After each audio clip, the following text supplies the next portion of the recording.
भारत का वैभवपूर्ण अतीत, इसी सीरीज़ में हमारा आज का टॉपिक है सिंधु घाटी सभ्यता।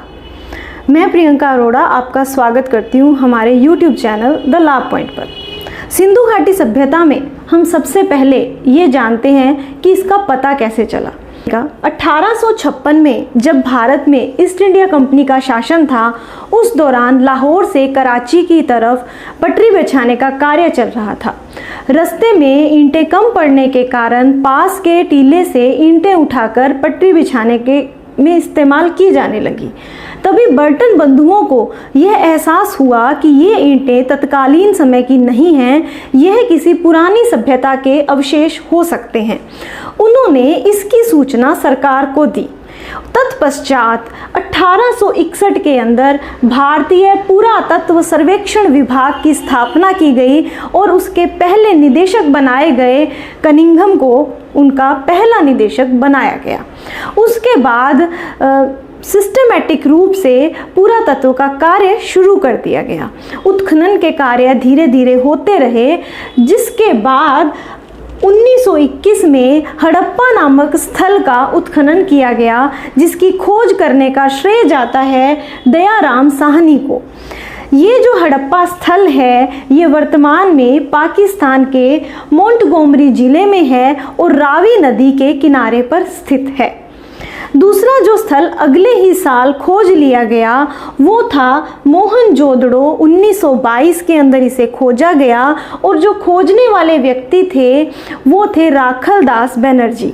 यह स्थान भी वर्तमान के अंदर पाकिस्तान में ही स्थित है और यह पाकिस्तान के लरकाना जिले में है, सिंधु नदी के तट पर स्थित है। ये दोनों स्थल सिंधु घाटी सभ्यता के बहुत महत्वपूर्ण स्थल है। पिगट नाम के इतिहासकार ने इसे सिंधु घाटी सभ्यता की जुड़वा राजधानियों की संज्ञा दी है। अब इसका नाम हम सिंधु घाटी सभ्यता भी कहते हैं और हड़प्पा सभ्यता भी कहते हैं। ऐसा क्यों है? क्योंकि सबसे पहले जो खोजा गया स्थल था वो था हड़प्पा का, इसलिए इस सभ्यता का नामकरण भी कर दिया गया हड़प्पा सभ्यता। प्रारंभ में जो इसके स्थल एक के बाद एक खोजे जा रहे थे वो सारे सिंधु नदी के तट पर थे, इसलिए इस सभ्यता को हम सिंधु घाटी सभ्यता भी कहते हैं। ये दोनों नाम इस सभ्यता के लिए प्रचलित हैं। अब हम इसके विस्तार की बात कर लेते हैं। इसका यह एक त्रिभुजाकार क्षेत्र में फैला हुआ है पूरी सिंधु घाटी सभ्यता, जिसमें हम यदि उसकी पूर्व से पश्चिम और उत्तर से दक्षिण की दूरी नापना चाहें या लंबाई देखना चाहें तो वो कितनी है। जो उत्तर से दक्षिण की ओर का विस्तार है वो 1400 किलोमीटर है और जो पूर्व से पश्चिम की ओर का विस्तार है वो 1600 किलोमीटर है। अब हम इसके चारों सबसे उत्तरी स्थल की बात करते हैं, जो है मांडा। वर्तमान में जम्मू कश्मीर के अंदर यह स्थित है। सबसे जो दक्षिणी स्थल है वो है दैमाबाद और वर्तमान में यह महाराष्ट्र के अंदर है। सबसे जो पश्चिमी स्थल है वह है सुत कांगेडोर, जो पाकिस्तान के बलूचिस्तान प्रांत में स्थित है। और सबसे जो पूर्वी स्थल है वो है आलमगीरपुर, जो यूपी के अंदर है, उत्तर प्रदेश में। ये चारों स्थल इसके सबसे उत्तरी, सबसे दक्षिणी, सबसे पूर्वी और सबसे पश्चिमी स्थल की जानकारी हो गई। अब इसके कितने स्थल भारत में हैं और कितने स्थल पाकिस्तान में हैं, हम उसकी बात करते हैं। सिंधु घाटी सभ्यता के लगभग सभी स्थल भारत और पाकिस्तान के अंदर हैं। भारत में जो इसके स्थल खोजे गए हैं उनकी संख्या 917 है इंडिया के अंदर। पाकिस्तान में जो इसके स्थल हैं वो हैं 481 और 2 स्थल वो हैं वो जो अफगानिस्तान में। इतने कुल स्थल हमारे जानकारी में अभी तक जिनका उत्खनन हो चुका है वो कुल मिलाकर इतने स्थल हैं। अब हम बात करते हैं इस त्रिभुजाकार क्षेत्र का क्षेत्रफल कितना है। इसका जो क्षेत्रफल है वो है 12,99,900 12,99,600 वर्ग किलोमीटर। 12,99,600 वर्ग किलोमीटर इस सिंधु घाटी सभ्यता का कुल क्षेत्रफल है। सिंधु घाटी सभ्यता जो है वो विश्व की प्राचीन सभ्यताओं में मानी जाती है। इस सभ्यता की प्रमुख विशेषता उसका नगर नियोजन और जल निकास प्रणाली है। नगर नियोजन में जो सड़कें होती थी उनकी जो चौड़ाई होती थी वो 9 से 34 फीट की प्राप्त हुई हैं। जो सबसे बड़ी सड़क प्राप्त हुई है उसकी चौड़ाई 34 फीट है। इसे इतिहासकार राजमार्ग की संज्ञा देते हैं। इसके अलावा जो गलियां होती थी उनकी चौड़ाई 1 से लेकर 2.2 मीटर तक प्राप्त हुई है। अब हम बात करते हैं सड़कें और जो नालियां बनाई गई थी उन पर कैसी ईंटों का इस्तेमाल किया गया था। ईंटें पूरी तरह से वैज्ञानिक ढंग से बनाई गई थी। ईंटों का जो अनुपात था वो पूरी सिंधु घाटी सभ्यता में निश्चित प्राप्त हुआ है। वो अनुपात है 4:2:1। और जो सामान्य ईंटें थी उनकी जो लंबाई चौड़ाई और ऊंचाई थी वो थी 7.5 × 15 × 30 इंच की ईंटें थी। और परकोटे में जो ईंटें इस्तेमाल की गई थी, परकोटा का मतलब होता है यदि किसी एरिया को सुरक्षा करने के लिए चारों ओर जो दीवार बना दी जाती है उसे हम परकोटा कहते हैं। उसके लिए कुछ बड़ी ईंटों का इस्तेमाल किया गया जिसका नाप था 10 × 20 × 30। सिंधु घाटी सभ्यता में जो नगर नियोजन था उसमें नगर किस प्रकार से बसाए गए थे, अब उस पर चर्चा करते हैं। जो भी नगर होता था उसके 2 हिस्से होते थे। एक ऊपर का चबूतरा होता था जिस पर गढ़ी का निर्माण किया जाता था और नीचे के समतल हिस्से पर सामान्य जनता के लिए मकान बनाए जाते थे। ये जो गढ़ी होता था इसके चारों ओर एक सुरक्षा दीवार बना दी जाती थी और उसके बाद ये जो पूरा स्थल होता था उसके चारों ओर भी एक सुरक्षा दीवार बना दी जाती थी। इसका तात्पर्य ये हुआ कि जो गढ़ी पर जो स्थान या बनाया जाता था उसे डबल प्रोटेक्शन के अंदर रखा जाता था क्योंकि उसके बाहर 2 सुरक्षा दीवारों का निर्माण किया जाता था, जिससे इतिहासकार यह अनुमान लगाते हैं कि यह जो स्थान है वह उस समय के शासन प्रमुख के लिए रहा होगा। वो इतिहासकार उसे कहीं कहीं राजा पुरोहित या कहीं शासन प्रमुख की संज्ञा देते हैं। जो नीचे का स्थान था वो सामान्य व्यक्तियों के रहने का स्थान था। ईंटें दोनों प्रकार की इस्तेमाल होती थी, कच्ची और पक्की दोनों ईंटों का इस्तेमाल किया जाता था। सड़कें मिट्टी की बनाई जाती थी। सड़कों के किनारों पर नालियां बनाई गई थी। नालियों को ईंटों और पत्थरों से ढक दिया जाता था। जहां भी नालियां बनी होती थी उन्हें घरों की नालियों से जोड़ दिया जाता था। इन नालियों को जोड़ने के पश्चात घरों का जो अशुद्ध पानी होता था वो इन नालियों के रास्ते निकासी इसकी कर दी जाती थी। परंतु इन्हीं नालियों में कुछ कुछ दूरी पर चैम्बर बनाए होते थे जिनको शोष गर्त कह देते हैं। उनकी यदि हम अभी शक्ल देखें वो इस प्रकार से होती थी जिसमें कुछ जो कचरा होता था वो नीचे रह जाता था और पानी के फ्लो में किसी प्रकार की रुकावट नहीं आती थी। इन नालियों को पत्थरों और ईंटों से ढका जाता था और समय समय पर इन चैम्बर्स और शोष गर्त की सफाई कर दी जाती थी। जो सड़कें बनी हुई थी वो ग्रिड प्रणाली पर आधारित थी, एक दूसरे को 90 डिग्री के कोण पर काटती थी। इतिहासकार ऐसा मानते हैं कि जैसा सिंधु घाटी सभ्यता में नगर नियोजन और जल निकास प्रणाली थी, समकालीन किसी भी सभ्यता में ऐसा नहीं था। मिस्र वाले सभ्यता के लोग भी उस समय तक पक्की ईंटों का इस्तेमाल नहीं करते थे, परंतु सिंधु घाटी सभ्यता में यह तकनीक विद्यमान थी और ईंटों पक्की ईंटों का इस्तेमाल किया जाता था। नालियों के संबंध में हम एक बात और कर लेते हैं। कालीबंगा जो वर्तमान में हनुमानगढ़ जिले में स्थित है, वहाँ पर खोखले तनों को नालियों के रूप में इस्तेमाल किया गया था। बड़े बड़ी भवनों का निर्माण भी इसके दौरान किया गया था। जो भी घर बनाए जाते थे उसमें 3 से लेकर 4 तक कमरे होते थे और बीच में एक आंगन होता था। प्रत्येक घर में एक कुआं होता था, स्नानागार होता था और शौचालय होता होता था, जिससे हम यह जान सकते हैं कि सिंधु घाटी सभ्यता के जो लोग थे वो स्वच्छता के प्रति कितने सचेत थे। मकानों की जो खिड़कियां होती थी वो बाहर की ओर खुलती थी और मकानों में जल निकास प्रणाली की पूरी तरह से व्यवस्था की गई होती थी। ईंटें जोड़ने के लिए वो क्या इस्तेमाल करते थे? ईंटें जोड़ने के लिए वो मिट्टी के गारे, चूने की मिट्टी या जिप्सम का भी इस्तेमाल उस ज़माने में किया जाता था। अगले वीडियो में हम सिंधु घाटी सभ्यता के और विशेषताओं और इसके प्रमुख स्थलों के बारे में जानेंगे। तब तक के लिए धन्यवाद। जय हिंद। सिंधु घाटी सभ्यता का पता कैसे चला और उसकी नगर नियोजन कैसा था, जल निकास प्रणाली कैसी थी, उसके बारे में हमने अपनी पिछली वीडियो में जाना। आज हम सिंधु घाटी सभ्यता की कला, लिपि और विज्ञान के बारे में चर्चा करेंगे। मैं प्रियंका अरोड़ा आपका स्वागत करती हूँ हमारे YouTube channel the law point पर। चलिए सबसे पहले हम बात कर लेते हैं कला की। कला के क्षेत्र में सिंधु सभ्यता के जो लोग थे वो बहुत निपुण थे। सिंधु घाटी सभ्यता के जो लोग थे वो मणके बनाने में भी बहुत एक्सपर्ट थे।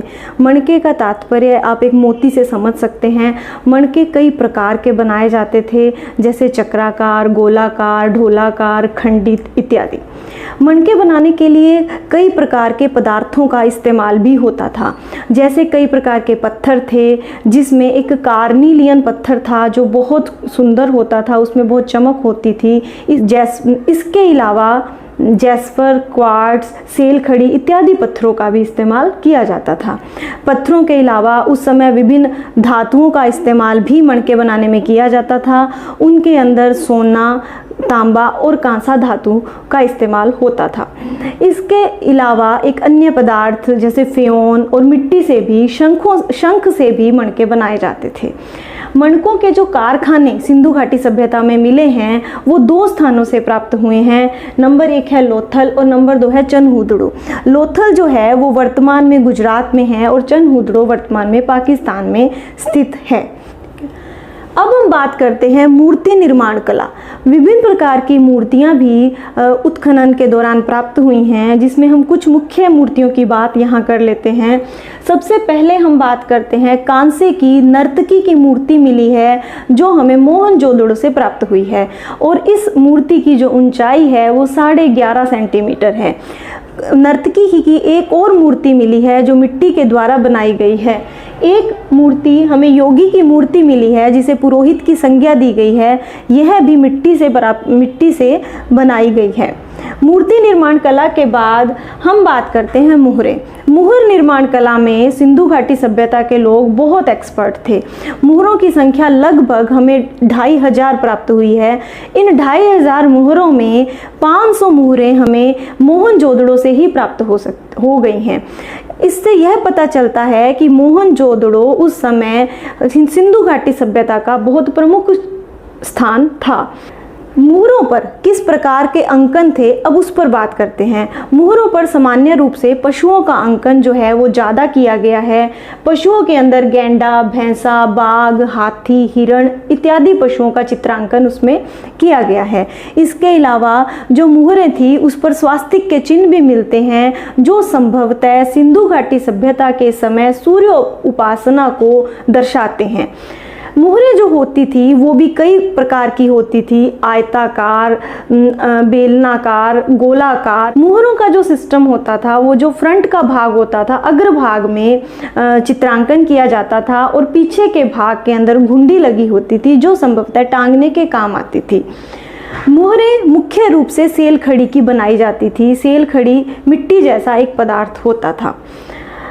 इसके अलावा मुहरों पर जो सबसे ज़्यादा चित्रांकन मिलता है वो मिलता है एक सींग वाले वृषभ का। इसके अलावा कुबड़दार बैल का चित्रांकन भी हमें बहुत मात्रा में मिलता है। इसके बाद हम बात कर लेते हैं सिंधु घाटी सभ्यता की लिपि की। लिपि की बात करें तो आज तक इस लिपि को पढ़ा नहीं जा सका है, लेकिन इसमें विभिन्न प्रकार के चित्र अंकित हैं और कुछ अक्षर भी दिखाई देते हैं। इतिहासकारों के द्वारा यह बताया गया है कि संभवतः यह जो लिपि है यह दाएं से बाएं ओर लिखी जाती थी। जब हम हिंदी पढ़ते हैं या इंग्लिश लिखते हैं, हम जानते हैं कि हमारी जो हैंड राइटिंग है वो बाएं से दाएं की ओर चलती है, लेफ्ट टू राइट, लेकिन इससे उलट थी सिंधु घाटी सभ्यता की। परंतु आपके मन में यह प्रश्न उठ रहा होगा, यदि आज तक यह लिपि पढ़ी नहीं जा सकी है तो यह मालूम कैसे पड़ा कि वह दाएं से बाएं लिखी जाती थी या बाएं से दाएं लिखी जाती थी। इसको हम क्लैरिफाई करते हैं। हम सब ने एक्सपीरियंस किया हुआ है कि जब भी हम किसी पंक्ति में कोई वाक्य लिखने लगते हैं और अंत में यदि हमारा स्थान कम रह जाता है तो हम वहाँ पर जो अक्षर होते हैं वो छोटे हो जाते हैं और उनके मध्य का जो स्थान होता है वो कम हो जाता है। ऐसा ही सिंधु घाटी सभ्यता की अभिलेखों में मिलता है कि उसमें जितने भी अक्षर लिखे गए थे, इस ओर के लिखे गए अक्षर तो खुले खुले लिखे हुए थे, उनके मध्य का स्थान ज़्यादा था, और इस तरफ आते आते उनके मध्य का जो स्थान था वो कम हो जाता है। इसकी जो लिपि है उसे इतिहासकार भाव चित्रात्मक नाम देते हैं, अर्थात यह पिक्टोग्राफ है, चित्रों के माध्यम से भाव व्यक्त किए गए हैं इस लिपि के अंदर। इस लिपि में लगभग हमें 2500 लेख प्राप्त हो गए हैं सिंधु घाटी सभ्यता में, लेकिन जो सबसे बड़ा लेख है उसमें 17 चिन्ह हैं और वर्तमान में वह धोलावीरा के अंदर है जो हमारे गुजरात राज्य में स्थित है। अब हम बात करते हैं सिंधु घाटी सभ्यता के समय विज्ञान की प्रगति किस प्रकार की थी। विज्ञान के क्षेत्र में हम सबसे पहले बात करते हैं गणित की। गणित की विभिन्न संख्याओं को दर्शाने के लिए सिंधु घाटी सभ्यता के लोग प्रतीक चिन्हों का इस्तेमाल करते थे और साथ ही साथ ऐसा अनुमान लगाया जाता है कि उन्हें गणितीय संक्रियाओं का भी ज्ञान था, क्योंकि विभिन्न प्रकार के बाट मिले हैं जो 16 के अनुपात में प्राप्त हुए हैं, जिससे उनकी गणित में रुचि और उनके ज्ञान के बारे में जानकारी प्राप्त होती है। अगली हम बात करते हैं धातु के क्षेत्र में उन्होंने क्या कार्य किया था। धातु की ढलाई का कार्य किया जाता था, जैसा कि अभी हमने मणके के लिए बात की तो उसमें भी विभिन्न धातुओं का इस्तेमाल किया जाता था। तो उन धातुओं से मणके किस प्रकार से बनाए जाते थे, धातुओं को पिघलाकर और उन्हें विभिन्न आकृति में ढाला जाता था। इसके साथ साथ मणकों के जो कारखाने थे वो लोथल और चनहुदड़ों से मिले थे, लेकिन मणकों में छेद करने के जो उपकरण हैं वो 3 स्थानों से प्राप्त हुए हैं, लोथल, चनहुदड़ों और हाल ही में धोलावीरा से भी वो उपकरण प्राप्त हुए हैं। यह जो उपकरण होता था यह धातु से बना हुआ बहुत तीक्ष्ण उपकरण होता था, जिसे विभिन्न प्रकार के पत्थरों के मणकों में और धातुओं के मणकों में छेद करने का कार्य किया जाता था। धातु की ढलाई में हम बात करें, कांसे की जो मूर्ति हमें मोहनजोदड़ो से प्राप्त हुई है वह भी धातु विज्ञान का प्रतीक है। दूसरी हम बात करते हैं दैमाबाद, जो सबसे दक्षिणी स्थल है सिंधु घाटी सभ्यता का, वहां से हमें तांबे का रथ प्राप्त हुआ है। इसके बाद हम बात कर लेते हैं मिट्टी के बर्तन बनाने में भी सिंधु घाटी सभ्यता के लोग निपुण थे। मिट्टी के बर्तन कई प्रकार से बनाए जाते थे। फेओन एक मिट्टी थी जो महंगी मानी जाती थी, उसे घिसी हुई मिट्टी या बालू रेत कहा गया है। वो जो उससे जो बर्तन बनाए जाते थे उनका साइज छोटा होता था। संभवतः महंगी वस्तुओं को रखने के लिए फेओन्स के पात्र यूज किए जाते थे। इसके अलावा जो भी मिट्टी के बर्तन बनाए जाते थे वो चाक बनाए जाते थे, जैसे कि वर्तमान में कुम्हार बनाते हैं उसी प्रकार से, और उनको पकाने के लिए भट्टियों का इस्तेमाल किया जाता था। और जो भट्टियों का साइज प्राप्त हुआ है वो है 2.1 मीटर गहरी भट्टियां प्राप्त हुई हैं। मिट्टी के जो बर्तन बनाए जाते थे उन्हें पकाने के बाद उन पर गेरुए रंग कर दिया जाता था और काले रंग की तुलिका से उस पर डिज़ाइन बनाए जाते थे। ओमान से भी सिंधु घाटी सभ्यता का एक हड़प्पाई मर्तबान प्राप्त हुआ है, जिससे पता चलता है कि मृद भांड बनाने में भी सिंधु घाटी सभ्यता के लोग प्रवीण थे। अब हम बात कर लेते हैं चिकित्सा के क्षेत्र में। चिकित्सा के क्षेत्र में भी सिंधु घाटी सभ्यता के लोगों ने खूब प्रगति की थी। कालीबंगा और लोथल से हमें खोपड़ी के अवशेष प्राप्त हुए हैं। कालीबंगा से जो खोपड़ी का अवशेष प्राप्त हुआ है उसमें 6 छेद हैं। यह एक बालक की खोपड़ी है। इन 6 छेदों से हमें तत्कालीन शल्य चिकित्सा की जानकारी प्राप्त होती है। आज हमने सिंधु घाटी सभ्यता की कला, लिपि और विज्ञान के बारे में जाना। अगली वीडियो में हम सिंधु घाटी सभ्यता के आर्थिक, राजनीतिक, सामाजिक और धार्मिक जीवन पर चर्चा करेंगे। अगर आपको हमारी ये वीडियो अच्छी लगी हो तो आप इसे लाइक एंड शेयर करना ना भूलें। धन्यवाद। जय हिंद।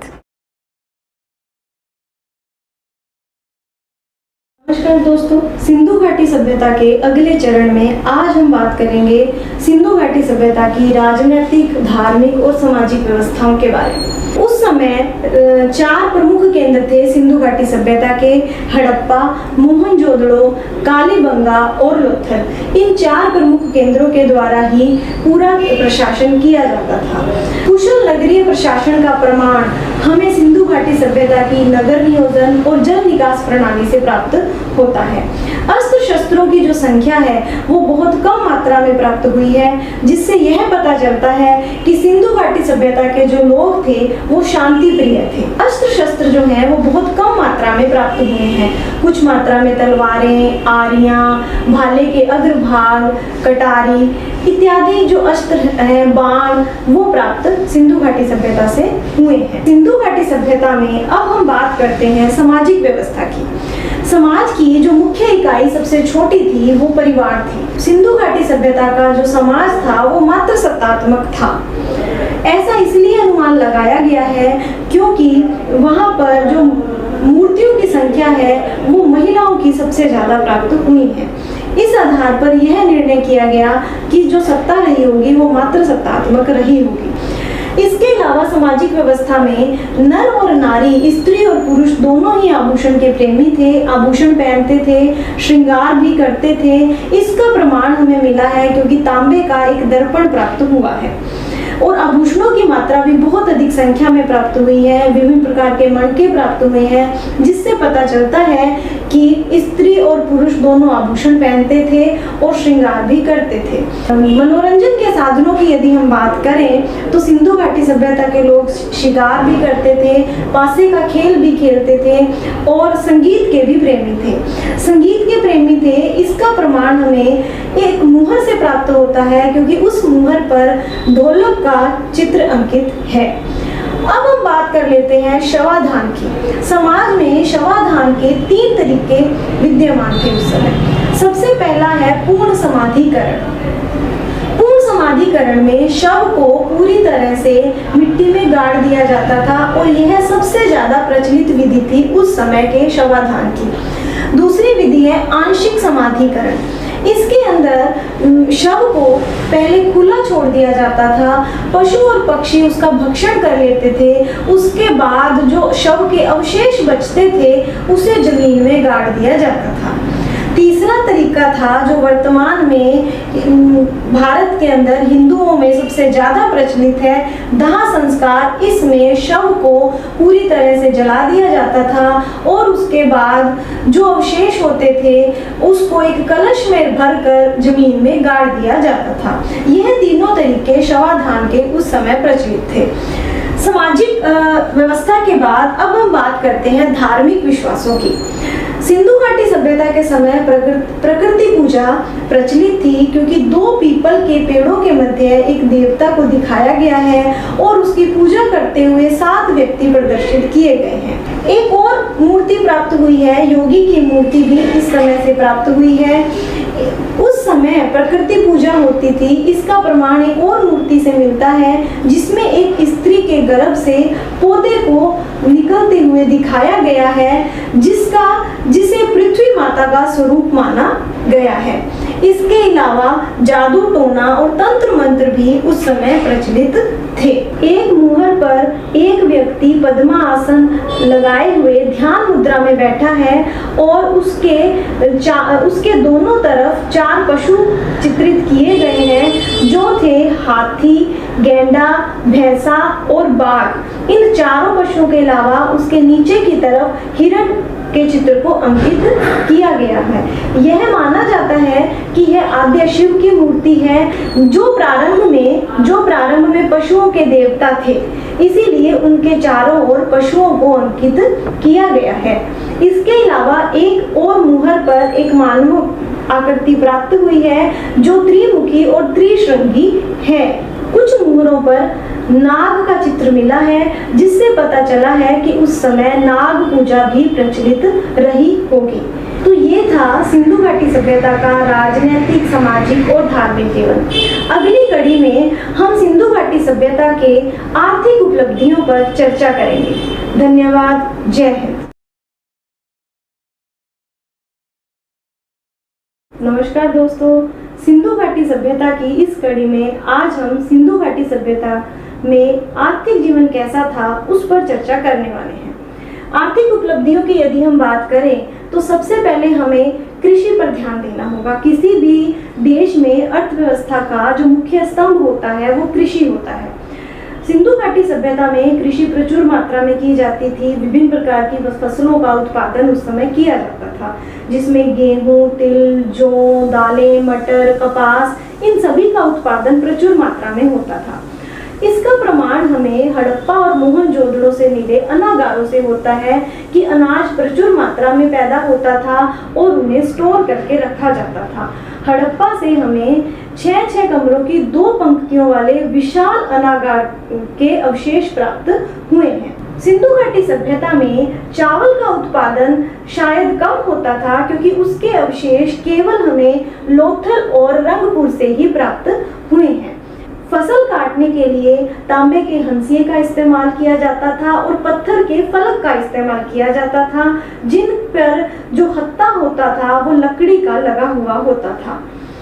अब हम बात कर लेते हैं धातु उद्योग की।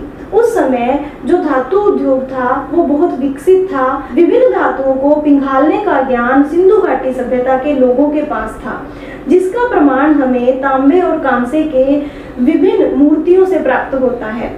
तांबे की एक रथ की आकृति की मूर्ति हमें दैमाबाद से प्राप्त हुई है।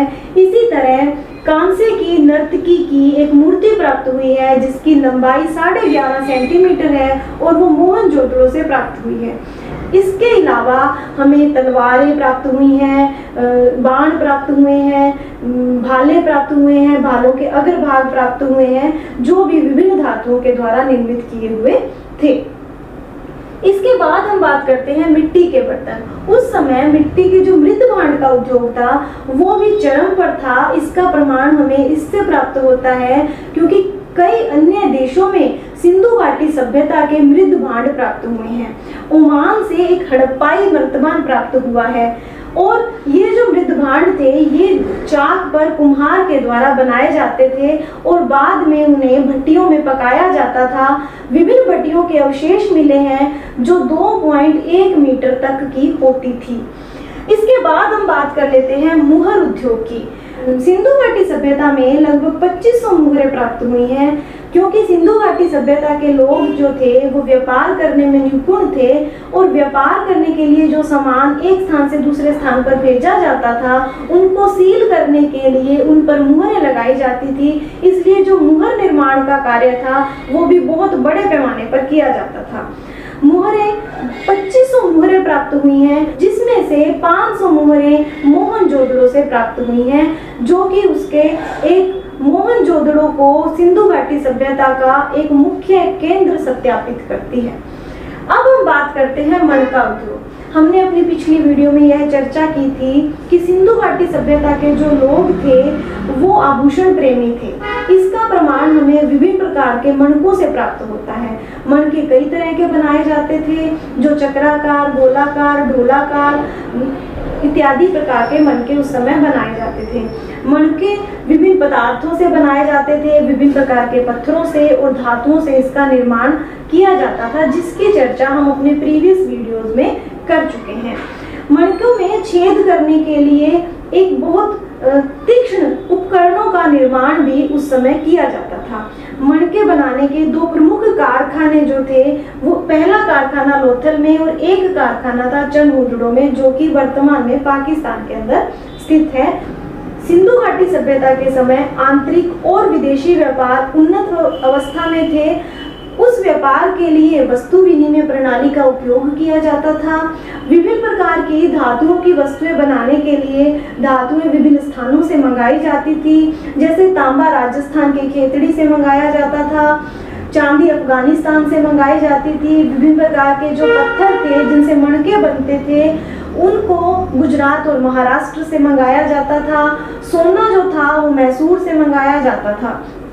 इसके अलावा उस समय निश्चित तौल प्रणाली भी उस समय विद्यमान थी। विभिन्न प्रकार के बाट मिले हैं जो घनाकार हैं और गोलाकार हैं। जो बाट हैं उनके जो भार हैं उनका एक फिक्स अनुपात प्राप्त होता है, 1, 2, 4, 8, 16, उसके बाद 32 और 64 तक। इन आधार पर हम बता सकते हैं कि वो जो तौल प्रणाली थी वो बहुत विकसित अवस्था में थी सिंधु घाटी सभ्यता के समय। सिंधु घाटी सभ्यता के लोग विदेशों से बहुत व्यापार करते थे। इसका प्रमाण हमें विभिन्न बातों से लग सकता है, जैसे मेसोपोटामिया से हमें 24 मोहरें प्राप्त हुई हैं जो सिंधु घाटी सभ्यता की हैं।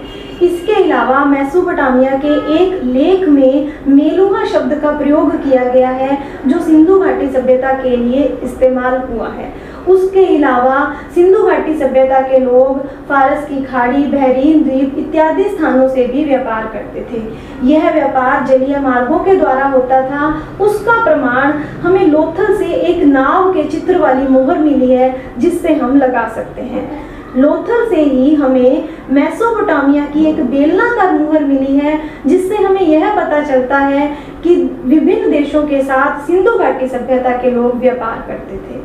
सिंधु घाटी सभ्यता के लोग कपास का उत्पादन करते थे और सूती वस्त्र निर्माण का जो उद्योग था वह भी प्रमुख उद्योग था सिंधु घाटी सभ्यता के लोगों का।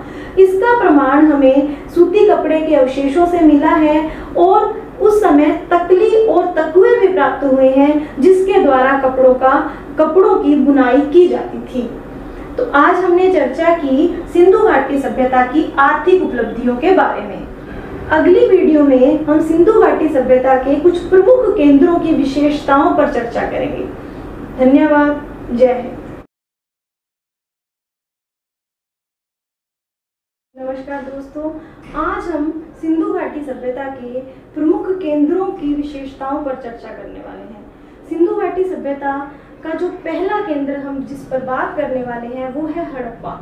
हड़प्पा वह स्थान है जिसे सबसे पहले खोदा गया, इसीलिए सिंधु घाटी सभ्यता को हड़प्पा सभ्यता भी कहा जाता है। अब हड़प्पा की कुछ विशेषताओं की बात कर लेते हैं। यह मोंटगोमरी जिले में है जो वर्तमान में पाकिस्तान में है और रावी नदी के किनारे पर स्थित है। इसके अलावा हड़प्पा से हमें एक स्त्री की मूर्ति प्राप्त हुई है जिसके गर्भ से पौधा निकल रहा है। यह पृथ्वी माता का प्रतीक है।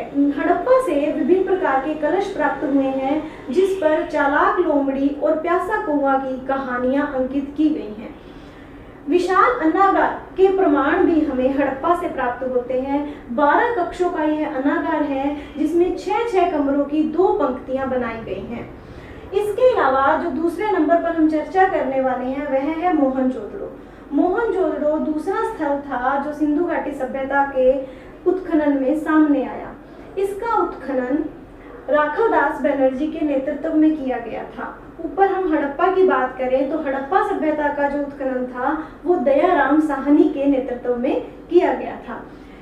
मोहनजोदड़ो वर्तमान में लरकाना जिले में स्थित है जो भी पाकिस्तान में है और यह सिंधु नदी के किनारे पर स्थित है। मोहनजोदड़ो से हमें विशाल स्नानागार के अवशेष प्राप्त हुए हैं जो उस समय की स्नान ध्यान परंपरा की ओर संकेत करते हैं। अनागार भी यहाँ से प्राप्त हुआ है। इसके अलावा नर्तकी की कांसे की मूर्ति प्राप्त हुई है जो 11.5 सेंटीमीटर लंबी है। मृण मूर्ति प्राप्त हुई है जिसे योगी की मूर्ति कहा गया है। यह मिट्टी से बनी हुई है। इसके अलावा एक मुहर पर पद्मा आसन में बैठे एक व्यक्ति को दिखाया गया है जो संभवतः आद्य शिव को रिप्रेजेंट कर रहे हैं। हम तीसरा जो हम बात करने वाले हैं वो है लोथल। लोथल सिंधु घाटी सभ्यता का प्रमुख स्थल रहा है। यह भोगवा नदी के किनारे है। यह वर्तमान में गुजरात के अहमदाबाद जिले में स्थित है। यहाँ से हमें गोदी के प्रमाण प्राप्त हुए हैं। गोदी यानी कि डॉकयार्ड। यहाँ पर जो डॉकयार्ड था वो वर्तमान के विशाखापट्टनम डॉकयार्ड से भी बड़ा था। उसमें जो डॉकयार्ड बनाया गया था उसका प्रवेश द्वार 12 मीटर चौड़ा था। उस प्रवेश द्वार के द्वारा बड़े बड़े जहाज यहाँ आकर रुकते थे। इसका प्रमाण हमें वहां पर मिली मुहरों से भी मिलता है। लोथल से ही हमें मेसोपोटामिया की एक बेलनाकार मुहर प्राप्त हुई है और एक नाव के चित्र वाली मुहर भी प्राप्त हुई है, जो जलीय माध्यम के द्वारा व्यापार को इंगित करती है। चावल के अवशेष भी हमें यहाँ से प्राप्त हुए हैं। अग्नि वेदिकाओं का प्रमाण भी हमें लोथल से प्राप्त हुआ है। यहाँ से हमें युग्म समाधियों के अवशेष भी प्राप्त हुए हैं। इसके अलावा लोथल में मणके बनाने का कारखाना भी था। अब हम अगले केंद्र पर चलते हैं। अगला केंद्र है कालीबंगा। कालीबंगा का जो उत्खनन का कार्य था वो अमलानंद घोष के नेतृत्व में किया गया था। इससे पहले हमने लोथल की चर्चा की थी। लोथल का जो उत्खनन का कार्य था वो रंगनाथ राव के नेतृत्व में हुआ था। कालीबंगा वर्तमान में घग्गर नदी के किनारे स्थित है और यह वर्तमान में राजस्थान के हनुमानगढ़ जिले के अंदर है। कालीबंगा से हमें जुते हुए खेत के साक्ष्य मिले हैं, जिससे हमें दोहरी फसल के उत्पादन का प्रमाण प्राप्त होता है। इसके अलावा कालीबंगा से हमें अग्नि वेदिकाओं और युगल समाधि के भी प्रमाण प्राप्त हुए हैं। इसके अलावा कालीबंगा की एक मुख्य विशेषता है कि यहाँ पर खोखले तनों को नालियों के रूप में इस्तेमाल किया जाता था, अर्थात लकड़ी की नाली के जो प्रमाण प्राप्त हुए हैं वो कालीबंगा से प्राप्त हुए हैं। कालीबंगा का यदि हमें शाब्दिक अर्थ पूछा जाए तो वो होता है काले रंग की चूड़ियां, क्योंकि यहाँ से जो आभूषण प्राप्त हुए हैं वो काले रंग की चूड़ियां हैं। इसी प्रकार से जो मोहनजोदड़ो है उसका जो शाब्दिक अर्थ है वो है मृतकों का टीला, क्योंकि मोहनजोदड़ो में टीले पर खुले रूप से शव प्राप्त हुए हैं, इसलिए उसका जो नामकरण कर दिया गया है वो मोहनजोदड़ो कर दिया गया है। कालीबंगा की एक और विशेषता की हम बात कर लेते हैं कि कालीबंगा में कच्ची ईंटों का इस्तेमाल किया गया था। अगला जो हमारा केंद्र है वो है धोलावीरा। धोलावीरा वर्तमान में गुजरात में स्थित है, भचाऊ जिले में है और यह मासर और मानसर नदियों के मध्य स्थित है। धोलावीरा के आसपास का जो क्षेत्र है वो बंजर था, परंतु यहाँ पर 16 जलाशयों के अवशेष प्राप्त हुए हैं, जिससे यहाँ की समृद्धि का अंदाजा लगाया जा सकता है। धोलावीरा से ही हमें विशाल स्टेडियम के अवशेष प्राप्त हुए हैं, जिसके चारों ओर दर्शक दीर्घा के लिए सोपानों का निर्माण किया गया था। सिंधु घाटी सभ्यता में जो नगरीय व्यवस्था थी वो इस प्रकार थी कि जो पूरा नगर होता था उसके 2 स्तर होते थे। एक ऊपर वाले हिस्से को दुर्ग या गढ़ी कहा जाता था और एक नीचे का सामान्य जनता का नगर होता था। परंतु धोलावीरा एकमात्र ऐसा स्थल है जिसमें 3 स्तर पाए जाते हैं, दुर्ग, फिर एक मध्यम नगर और एक निचला नगर। इसमें 3 स्तरीय व्यवस्था पाई जाती है। अगला जो हमारा केंद्र है वो है चनहूदड़ो। चनहूदड़ो में जो पहली विशेषता है कि यहाँ पर मणके बनाने का कारखाना था। मणके बनाने का कारखाना लोथल में भी था। इसके अलावा चनहूदड़ो एकमात्र ऐसा स्थल है जहाँ पर दुर्ग के अवशेष नहीं मिलते हैं, केवल निचले नगर के ही अवशेष प्राप्त हुए हैं। चनहूदड़ो एकमात्र ऐसा स्थल है जहाँ पर वक्राकार ईंटों का प्रयोग किया गया था। चनहूदड़ो जो है वो वर्तमान में पाकिस्तान के अंदर है और सिंधु नदी के तट पर स्थित है। चनहूदड़ो का जो उत्खनन कार्य था वो एमजी मजूमदार के नेतृत्व में किया गया था और धोलावीरा का जो उत्खनन कार्य था वो आरएस विस्ट के नेतृत्व में किया गया था। इसके अलावा हम 1-2 और विशेषताओं की बात करते हैं। सिंधु घाटी सभ्यता से हमें नहरों के भी प्रमाण प्राप्त हुए हैं। नहरों के प्रमाण हमें अफगानिस्तान के 2 केंद्रों से प्राप्त होते हैं, शोरतगुई और मुंडीगा। इन दोनों स्थानों से हमें नहरों के प्रमाण प्राप्त हुए हैं। सिंधु घाटी सभ्यता के लोग जो हैं वो घोड़ों से भी परिचित थे और घोड़ों के जो अवशेष हैं वो गुजरात के सुरकोतदा स्थान से प्राप्त हुए हैं। तो ये प्रमुख केंद्र थे, कुछ विशेषताएं थी जिनसे रिलेटेड क्वेश्चंस अक्सर और कॉम्पिटिटिव एग्जाम्स में पूछे जाते हैं। अगर आपको हमारी ये वीडियो अच्छी लगी हो तो आप इसे लाइक एंड शेयर करना ना भूलें। धन्यवाद। जय हिंद।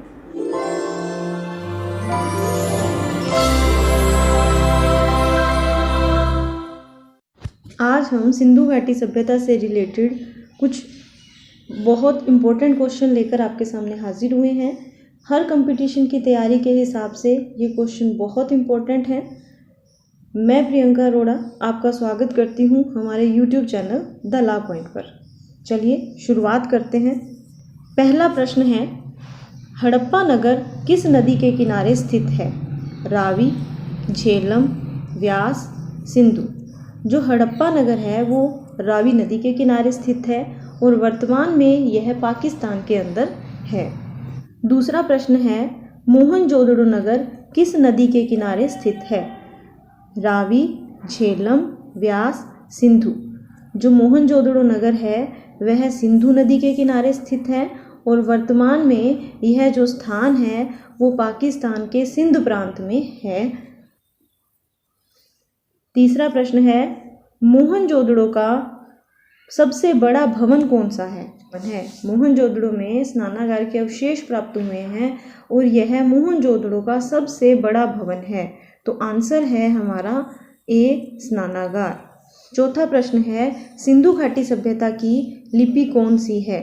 तमिल, ब्रह्मी, अरबी या ज्ञात नहीं।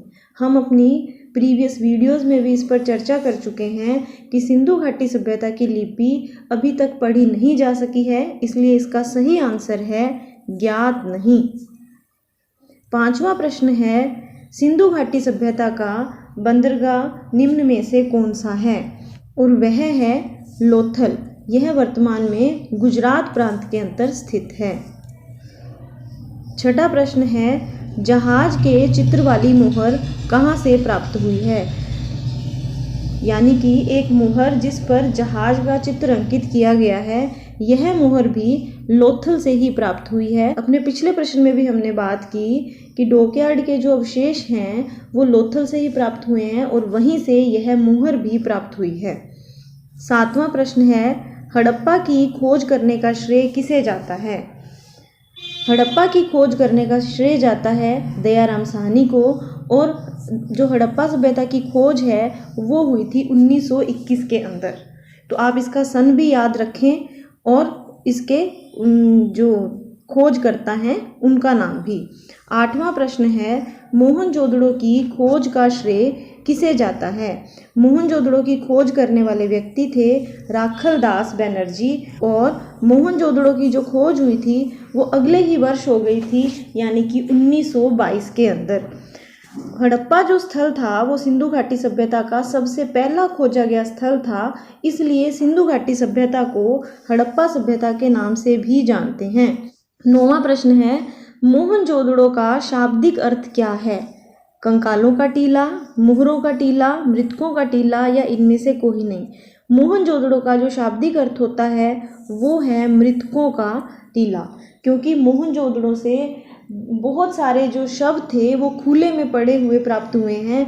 अगले प्रश्न पर चलते हैं, पहली बार कपास उगाने का श्रेय किस सभ्यता को है? मिस्र की सभ्यता, चीन की सभ्यता, सिंधु घाटी सभ्यता या मेसोपोटामिया की सभ्यता? विश्व में जो सिंधु घाटी सभ्यता है उसी में सबसे पहली बार कपास उगाई गई थी और इसलिए आंसर है हमारा सी, सिंधु घाटी सभ्यता। अगले प्रश्न पर चलते हैं। 11वां प्रश्न है, सिंधु घाटी सभ्यता के लोग निम्न में से किस धातु से अपरिचित थे? यानी कि किस धातु का उन्होंने इस्तेमाल नहीं किया था? तांबा, लोहा, कांसा या सोना? हम अपनी वीडियोस में इस बारे में भी चर्चा कर चुके हैं कि कुछ आकृतियाँ या कुछ मूर्तियाँ हमें तांबे की, कांसे की मिली हुई प्राप्त हुई हैं, सोने के मणके भी प्राप्त हुए हैं। इस आधार पर इसका जो आंसर बनता है वो है लोहा, यानी कि लोहे का इस्तेमाल सिंधु घाटी सभ्यता के लोगों ने नहीं किया। अगला प्रश्न, तराजू के अवशेष कहाँ से प्राप्त हुए हैं? तराजू के अवशेष भी लोथल से ही प्राप्त हुए हैं। लोथल से ही हमें डॉकयार्ड यानी कि गोदीवाड़ा यानी कि बंदरगाह उसके अवशेष प्राप्त हुए हैं और वहीं से हमें तराजू के अवशेष भी प्राप्त हुए हैं। 13वां प्रश्न है, सिंधु घाटी सभ्यता के लोगों का मुख्य भोजन क्या था? गेहूँ और जौ, चावल और जौ, गेहूँ चावल या चावल और मटर? सिंधु घाटी सभ्यता में जो चावल है उसके बहुत कम प्रमाण प्राप्त हुए हैं। लोथल और रंगपुर से ही हमें चावल के अवशेष प्राप्त होते हैं, इसलिए जो सही आंसर है वो है गेहूं और जौ, क्योंकि बाकी तीनों ऑप्शन में हमें चावल दे रखा है। तो मुख्य जो भोजन था वो था गेहूं और जौ। 14वां प्रश्न, सिंधु घाटी सभ्यता की कितनी राजधानियाँ थी? सिंधु घाटी सभ्यता के जो दो प्रमुख स्थल हैं वो हैं हड़प्पा और मोहनजोदड़ो, पिगट ने हड़प्पा और मोहनजोदड़ो को सिंधु घाटी सभ्यता की जुड़वां राजधानियों की संज्ञा दी है। 15वां प्रश्न है, सिंधु घाटी सभ्यता के प्रमुख नगर कितने थे? वो थे 6। सिंधु घाटी सभ्यता के प्रमुख नगर 6 थे। मेन हड़प्पा भी हो गया, मोहनजोदड़ो भी है, एक लोथल, एक धोलावीरा, 4 ये हो गए, एक है राखीगढ़ी और एक है कालीबंगा। ये 6 जो स्थल है वो सबसे महत्वपूर्ण केंद्र थे, 6 प्रमुख केंद्र थे सिंधु घाटी सभ्यता के। 16वां प्रश्न है, हड़प्पा सभ्यता के निवासी कैसे थे? ग्रामीण, शहरी, वनवासी या खाना बदोश? हम पढ़ चुके हैं कि हड़प्पा सभ्यता की जो सड़कें थी वो समकोण पर काटती थी, ग्रिड प्रणाली पर आधारित थी, मकान भी सुव्यवस्थित ढंग से बने हुए थे, जल निकास प्रणाली अति उत्तम व्यवस्था में थी। इस आधार पर जो सिंधु घाटी सभ्यता के जो निवासी हैं वो कैसे हुए? वो हो गए शहरी। 17वां प्रश्न, सिंधु घाटी सभ्यता की जो मुहरें हैं वो अधिकांशतः किस चीज से बनाई गई थी? लोहा, तांबा, सेलखड़ी या सोना? जो मुहरें प्राप्त हुई हैं सिंधु घाटी सभ्यता की वो अधिकांशतः सेलखड़ी नाम की मिट्टी से बनाई गई थी। 18वां प्रश्न, हड़प्पा सभ्यता के लोग कौन सा खेल पसंद करते थे? हड़प्पा सभ्यता के जो लोग थे, खुदाई में हमें शतरंज खेल के प्रमाण प्राप्त हुए हैं। इस आधार पर हम कह सकते हैं कि जो हड़प्पा सभ्यता के लोग थे वो शतरंज का खेल पसंद करते थे। 19वां प्रश्न है, सिंधु घाटी सभ्यता के मकान किस से बने हुए थे? ईंट से, पत्थर से, लकड़ी से या घास फूस से? सही आंसर है ईंट। सिंधु घाटी सभ्यता में पक्की और कच्ची दोनों प्रकार की ईंटों का इस्तेमाल होता था और कच्ची ईंटों का इस्तेमाल के जो प्रमाण हैं वो हमें कालीबंगा से प्राप्त हुए हैं। अगला प्रश्न, पैमाने के अवशेष कहाँ से प्राप्त हुए हैं? सिंधु घाटी सभ्यता के जो लोग थे वो माप तोल में प्रवीण थे। अनेक प्रकार के बाट भी प्राप्त हुए हैं सिंधु घाटी सभ्यता की खुदाई में, और जो पैमाना है उसके अवशेष हमें लोथल से प्राप्त हुए हैं। 21वां प्रश्न, सिंधु घाटी सभ्यता की मुहरों पर किस देवता के समतुल्य चित्रांकन मिलता है? देवता का नाम पूछा है। सिंधु घाटी सभ्यता की जो मुहरें हैं उस पर एक व्यक्ति हैं जो ध्यान मुद्रा में बैठे हुए हैं, जिनके चारों ओर पशुओं के चित्र अंकित हैं। इन्हें आद्य शिव या पशुपति शिव की संज्ञा दी गई है, इसलिए इसका सही आंसर है शिव।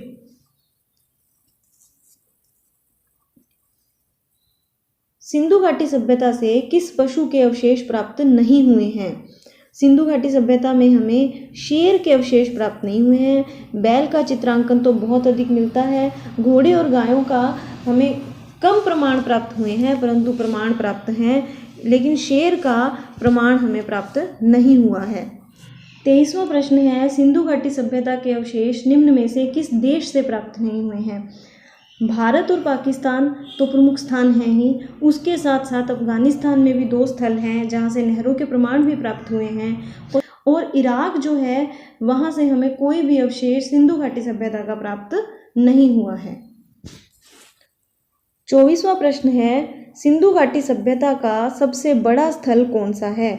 सिंधु घाटी सभ्यता का सबसे पहला खोजा गया स्थल तो हड़प्पा था, और जो मोहनजोदड़ो है ना वो सबसे बड़ा स्थल है, तो आंसर हो जाएगा हमारा सबसे बड़ा स्थल है मोहनजोदड़ो। 25वां प्रश्न है, हड़प्पा सभ्यता का सबसे छोटा स्थल कौन सा है? वो है दायमाबाद तो है, सबसे दक्षिणी स्थल है। मांडा सबसे नॉर्थ वाला स्थल है। जो बनवाली है वो हरियाणा के अंदर है, और ये जो अल्लादीना वाला स्थल है ये सबसे छोटा स्थल है। 26वां प्रश्न है कि मुद्राओं पर किस पशु का चित्रांकन सर्वाधिक मिलता है? सर्वाधिक बताना है। सिंधु घाटी सभ्यता की जो मुद्राएं हैं उन पर कुब्बड़ वाले बैल और श्रृंग युक्त पशु का जो चित्रांकन है वो सर्वाधिक मिलता है, इसलिए आंसर है ए। अगला प्रश्न, जुते हुए खेत के प्रमाण हमें किस स्थान से प्राप्त हुए हैं? लोथल से, कालीबंगा से, दायमाबाद से या मोहनजोदड़ो से? जुते हुए खेत के हमें प्रमाण कालीबंगा से प्राप्त हुए हैं। यहाँ से हमें दोहरी फसल का भी प्रमाण प्राप्त होता है। और यह कालीबंगा जो वर्तमान में राजस्थान के हनुमानगढ़ जिले में स्थित है। 28वां प्रश्न है, सिंधु घाटी सभ्यता का सबसे उत्तरी स्थल कौन सा है? हम इसके आंसर से 4 क्वेश्चन क्लियर कर लेते हैं कि जो सबसे उत्तरी स्थल है वो है मांडा, नॉर्थ जम्मू कश्मीर के अंदर है। दायमाबाद महाराष्ट्र में है और यह सबसे इसका दक्षिणी भाग है। सुत कांगेडोर जो है वो पश्चिमी भाग है जो पाकिस्तान के बलूचिस्तान प्रांत के अंदर है। और जो चौथा है आलमगीरपुर, यह सबसे पूर्वी स्थल है और वर्तमान में यूपी के अंतर्गत है। 29वां प्रश्न, हड़प्पा सभ्यता किस युग की सभ्यता है? कांस्य युगीन, ताम्र युगीन, पाषाणकालीन या इनमें से कोई नहीं? हड़प्पा सभ्यता कांस्य युग की सभ्यता है। 30वां प्रश्न, सिंधु घाटी सभ्यता की अर्थव्यवस्था का मुख्य स्तंभ क्या था? सिंधु घाटी सभ्यता के समय प्रचुर मात्रा में कृषि की जाती थी। इसका प्रमाण हमें अन्नागारों के अवशेषों से प्राप्त होता है। उसी आधार पर हम कह सकते हैं कि जो अर्थव्यवस्था का मुख्य स्तंभ था वो कृषि थी। अगला प्रश्न है, सिंधु घाटी सभ्यता के लोग जो थे उनका प्रमुख व्यवसाय क्या था? वो व्यवसाय किसका करते थे? तो उनका जो प्रमुख कार्य था, प्रमुख व्यवसाय था वो था व्यापार। तो यदि अर्थव्यवस्था का मुख्य स्तंभ आ जाए तब हमें कृषि आंसर देना है और व्यवसाय आ जाए तो हमें आंसर देना है व्यापार। अगला प्रश्न है, सिंधु घाटी सभ्यता में बालक की खोपड़ी के अवशेष कहाँ से प्राप्त हुए हैं? कालीबंगा से हमें खोपड़ी के अवशेष प्राप्त हुए हैं और यह जो खोपड़ी है इसमें 6 छेद किए गए हैं और ये 6 छेद जो हैं संभवतः उस समय के शल्य चिकित्सा का प्रमाण देते हैं। सिंधु घाटी सभ्यता में तांबे की रथ की आकृति के प्रमाण हमें कहाँ से प्राप्त हुए हैं? वह प्राप्त हुए हैं हमें दायमाबाद से, जो सबसे दक्षिणी स्थल है सिंधु घाटी सभ्यता का। सिंधु घाटी सभ्यता में घोड़े के अवशेष कहाँ से प्राप्त हुए हैं? घोड़े के अवशेष 2 स्थानों से प्राप्त हुए हैं, सुरकोटड़ा और रणगुंडई। ये आपको नाम याद रखना है, सुरकोटड़ा और रणगुंडई से घोड़े के अवशेष प्राप्त हुए हैं। 35वां प्रश्न है, स्टेडियम के अवशेष हमें कहाँ से प्राप्त हुए हैं? धोलावीरा नामक स्थान से हमें स्टेडियम के अवशेष प्राप्त हुए हैं। धोलावीरा के जो स्टेडियम था उसमें दर्शक दीर्घा के लिए सोपान भी बनाए गए थे। धोलावीरा से हमें 16 जलाशयों के प्रमाण भी प्राप्त होते हैं जो छोटे और बड़े अलग अलग साइज के हैं। तो धोलावीरा जो है उसकी एक और विशेषता की हम यहाँ बात कर लेते हैं। धोलावीरा सिंधु घाटी सभ्यता का एकमात्र ऐसा स्थल है जिसमें जो आवास की व्यवस्था थी वो 3 स्तरीय है, जिसमें एक सबसे ऊपर गढ़ी, एक मध्यम नगर और एक निचला नगर। सामान्य रूप से सिंधु घाटी सभ्यता में ये जो आवासीय व्यवस्था थी उसके 2 स्तर थे, गढ़ी और निचला नगर, लेकिन धोलावीरा के अंदर यह 3 स्तरों में विभाजित थी। और एक और एग्जाम्पल यहाँ पे हम आपको बता दें, चनहुदड़ो का, जो वर्तमान में पाकिस्तान में है, वहाँ पर किले या गढ़ी के अवशेष भी प्राप्त नहीं हुए हैं, वहाँ केवल एक निचले नगर के ही अवशेष प्राप्त हुए हैं। सिंधु लिपि में लिखा हुआ सबसे लंबा अभिलेख कहाँ से प्राप्त हुआ है? सिंधु लिपि में लिखा हुआ सबसे लंबा अभिलेख है जिसमें 17 अक्षर हैं, वह प्राप्त हुआ है धोलावीरा से। तो स्टेडियम भी धोलावीरा से प्राप्त हुआ है और लंबा अभिलेख भी धोलावीरा से प्राप्त हुआ है। 16 जलाशयों के प्रमाण भी धोलावीरा से प्राप्त होते हैं और 17 अक्षरों वाला अभिलेख भी धोलावीरा से प्राप्त हुआ है। 37वां प्रश्न है, सिंधु घाटी सभ्यता में नहरों के प्रमाण कहाँ से प्राप्त हुए हैं? नहरों के प्रमाण हमें अफगानिस्तान के 2 स्थानों से प्राप्त हुए हैं, जो है शोर्तगोई और मुंडीकाक। इन दोनों स्थानों से नहरों के प्रमाण प्राप्त हुए हैं। 38वां प्रश्न है, नालियों के रूप में पेड़ के खोखले तनों के इस्तेमाल का प्रमाण हमें कहाँ से प्राप्त होता है? यह हमें कालीबंगा से प्राप्त हुआ है। कालीबंगा से हमें कच्चे ईंटों के इस्तेमाल का प्रमाण भी प्राप्त होता है, दोहरी फसल का प्रमाण भी प्राप्त होता है और इसके साथ साथ नालियों के रूप में खोखले तनों का इस्तेमाल भी कालीबंगा में किया जाता था। अगला प्रश्न है, सिंधु घाटी सभ्यता में इस्तेमाल की जाने वाली ईंटें किस अनुपात की थी? 3:2:1, 4:2:1, 6:2:1 या 4:3:1? सही आंसर है 4:2:1। सबसे ज़्यादा लंबाई, उससे आधी चौड़ाई और उससे आधी ऊंचाई, इस प्रकार की अनुपात की ईंटें थी सिंधु घाटी सभ्यता के समय। लास्ट क्वेश्चन है, कांसे की नर्तकी की मूर्ति हमें कहाँ से प्राप्त हुई है? कांसे की जो नर्तकी की मूर्ति है वो 11.5 सेंटीमीटर की है और वो हमें प्राप्त हुई है मोहनजोदड़ो से। तो ये थे मुख्य प्रश्न सिंधु घाटी सभ्यता से संबंधित। हम उम्मीद करते हैं कि ये वीडियो आपके लिए बहुत उपयोगी होगी। धन्यवाद। जय हिंद।